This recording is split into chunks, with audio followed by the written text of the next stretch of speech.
ಒಂದು ಕಡೆ ಮಾಜಿ ಸಚಿವ ಎಚ್.ಡಿ. ರೇವಣ್ಣ ಪರಪ್ಪನ ಅಗ್ರಹಾರದಿಂದ ಬಿಡುಗಡೆಯಾಗಿದ್ದಾರೆ. ಎಲ್ಲಿದ್ದಾರೆ ಪ್ರಜ್ವಲ್ ರೇವಣ್ಣ ಅನ್ನೋದು ಸದ್ಯ ಇರುವಂತಹ ಪ್ರಶ್ನೆ. ಎಸ್ಐಟಿ ಅಧಿಕಾರಿಗಳಿಗೆ ಪ್ರಜ್ವಲ್ನದ್ದೇ ಟೆನ್ಷನ್ ಶುರುವಾಗ್ಬಿಟ್ಟಿದೆ ಅಂತೆ. ರೇವಣ್ಣ ಬಿಟ್ಟು ಪ್ರಜ್ವಲ್ ಮೇಲೆ ಎಸ್ಐಟಿ ಫೋಕಸ್ ಸಂಪೂರ್ಣವಾಗಿ. ಕುಟುಂಬಸ್ಥರ ಸಂಪರ್ಕಕ್ಕೂ ಕೂಡ ಸಿಗ್ತಾ ಇಲ್ವಂತೆ ಪ್ರಜ್ವಲ್. ಆ ರೀತಿ ಪರಾರಿಯಾಗ್ಬಿಟ್ಟಿದ್ದಾರೆ. ಲುಕೌಟ್ ನೋಟಿಸ್ ಆಯ್ತು, ಬ್ಲೂ ಕಾರ್ನರ್ ನೋಟಿಸ್ ಆಯ್ತು, ಅದಕ್ಕೂ ಕೂಡ ಡೋಂಟ್ ಕೇರ್ ಅಂದಿದ್ದಾರೆ ಪ್ರಜ್ವಲ್ ರೇವಣ್ಣ.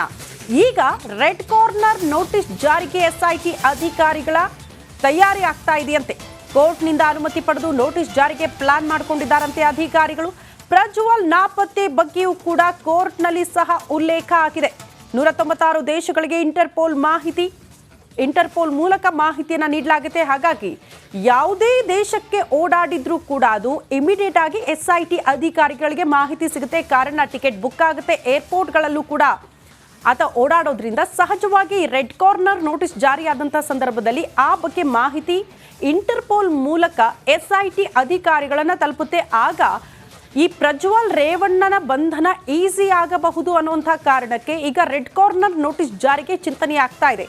ಈ ಹಿಂದೆ ಬ್ಲೂ ಕಾರ್ನರ್ ನೋಟಿಸ್ ಇತ್ತು. ಬ್ಲೂ ಕಾರ್ನರ್ ನೋಟಿಸ್ ಬರೀ ಆತನ ಚಲನವಲನ, ಎಲ್ಲಿದ್ದಾನೆ ಅನ್ನೋದ್ರ ಬಗ್ಗೆ ಮಾಹಿತಿ ಸಿಗ್ತಾ ಹೋಯ್ತು. ಬಟ್ ಆತ ಜರ್ಮನಿಯಲ್ಲಿದ್ದಾನೆ ಅಂತ ಕೂಡ ಹೇಳಲಾಗ್ತಾ ಇದೆ. ಹಾಗಾಗಿ ಈಗ ನೆಕ್ಸ್ಟ್ ಏನ್ ಮಾಡೋದು?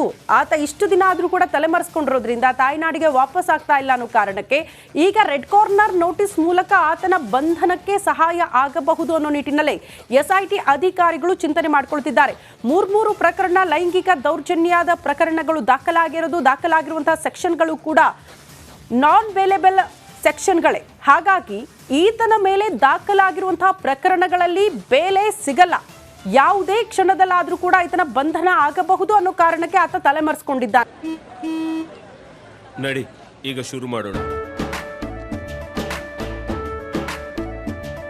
ಕೇಸರಿಯಿಂದ ಮನೋಲ್ಲಾಸ ಮನಸ್ಸು ಮತ್ತೇರಿ ಕುಣಿದಾಡಿದೆ ನೋಡು, ಮನಸ್ಸು ಮತ್ತೇರಿ ಕುಣಿದಾಡಿದೆ ನೋಡು. ಕ್ಷಣ ಕ್ಷಣವೂ ಆಚರಿಸಿ ಕೇಸರಿ ಹಬ್ಬ.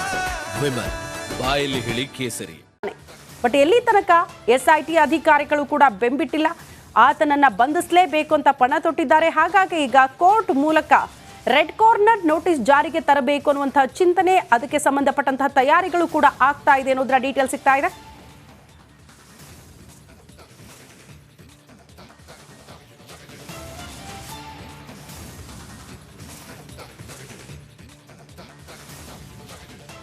ರೇವಣ್ಣಗೆ ಜಾಮೀನು ಬೆನ್ನಲ್ಲೇ ಭಾರತಕ್ಕೆ ಪ್ರಜ್ವಲ್ ರೇವಣ್ಣ ವಾಪಸ್ ಆಗ್ತಾರಾ ಅನ್ನೋದು ಪ್ರಶ್ನೆ. ಕಾರಣ ವಿದೇಶದಿಂದ ತಾಯ್ನಾಡಿಗೆ ಪ್ರಜ್ವಲ್ ಬರೋದಕ್ಕೆ ಟಿಕೆಟ್ ಕೂಡ ಬುಕ್ ಆಗಿದೆ. ಇವತ್ತು ಜರ್ಮನ್ನಿಂದ ಪ್ರಜ್ವಲ್ ವಾಪಸ್ ಆಗೋ ಸಾಧ್ಯತೆ, ಜರ್ಮನಿಯ ಮ್ಯೂನಿಚ್ನಿಂದ ವಾಪಸ್ ಆಗೋ ಸಾಧ್ಯತೆ. ಆ ಟಿಕೆಟ್ ಕೂಡ ರಿಪಬ್ಲಿಕಾನಾಗೆ ಲಭ್ಯ ಆಗಿದೆ. ಮ್ಯೂನಿಚ್ ಏರ್ಪೋರ್ಟ್ ಟಿಕೆಟ್ ರಿಪಬ್ಲಿಕಾನಾಗೆ ಲಭ್ಯ ಆಗಿರೋದು. ಮಧ್ಯಾಹ್ನ 12 ಗಂಟೆಗೆ ಟೇಕ್ ಆಫ್ ಆಗುತ್ತೆ ಫ್ಲೈಟ್. ಇಂದು ಮಧ್ಯರಾತ್ರಿ 12:30